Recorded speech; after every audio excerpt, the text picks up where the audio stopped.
और डॉक्टर हंसा जी, आपसे हम ये चाहेंगे कि जब किसी को मान लीजिए बीमारी है, उसको ट्रिगर हो गई बीमारी और परेशान है, सिम्टम्स उसके आ रहे हैं, मैनेज कैसे करें? इसमें योगा क्या मदद कर सकता है? देखिए, योगा डेफिनेटली मदद कर सकता है। पहले तो योग कहता है कि हर रोग की जड़ हमारा दिमाग है। माइंड में जब टेंशन, एंजाइटी, गुस्सा, एस्थमा में कहते हैं कि पैंटेड एंगर, गुस्सा अंदर दबा हुआ है, आपको चीजें पसंद नहीं है, आप बोलते नहीं हो मगर अंदर अंदर गम खा के रहते हो, तो अटैक आने की संभावना रहती है। बहुत जरूरी है कि हम एक्सप्रेशन करना सीखें, जो बोलना है वो प्यार से बोलें, कोई चीज से डिस्टर्ब ना हो। ये सब एजुकेट करना तो बहुत जरूरी है। तो मन को एक तो संभालना, ये एक मेन चीज है। और उसके बाद में हमारी लंग कैपेसिटी को थोड़ा बढ़ाना। अगर हम ही स्ट्रांग होंगे तो कोई चीज आपको अफेक्ट करेगी ही नहीं। अगर खुद ही वीक है तो हर चीज अफेक्ट करती है। इसलिए जरूरी है कि हम जरा अपनी स्ट्रेंथ बढ़ाएं।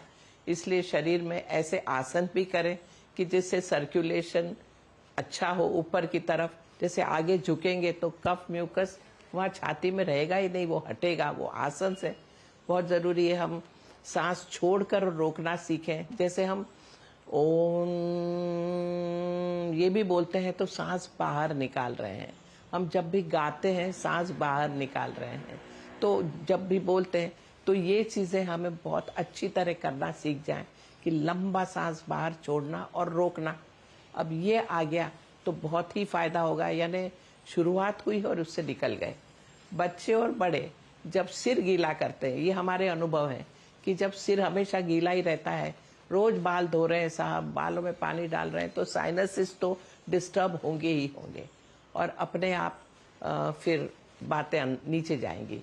इसलिए हम उन्हें कहते हैं कि पानी के साथ ज्यादा खेलो मत, क्विक बाथ लेना सीखो।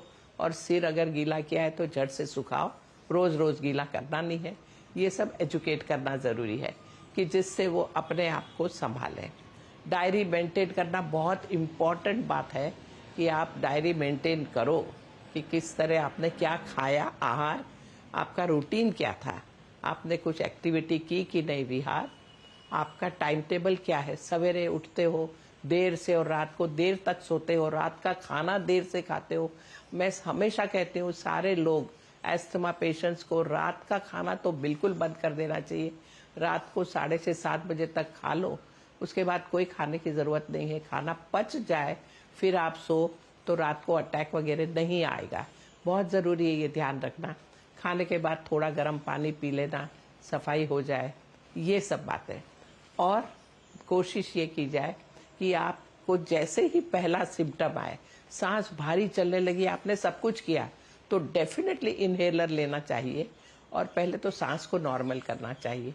नॉर्मल हो जाए उसके बाद में फिर आप सांस की की एक्सरसाइज। पहचान और फिर बीमारी का निदान और फिर बीमारी का इलाज, ये सब कुछ संभव है बशर्ते कि आप उसके प्रति ध्यान दें, जागरूक रहें। तो हम समय की सीमा के चलते कार्यक्रम यहीं समाप्त करेंगे। डॉक्टर राजेश चावला, आपका बहुत बहुत धन्यवाद। डॉक्टर सौरभ पाहुजा और डॉक्टर हंसा जी योगेंद्र, आप तीनों का बहुत बहुत शुक्रिया हमसे जुड़ने के लिए।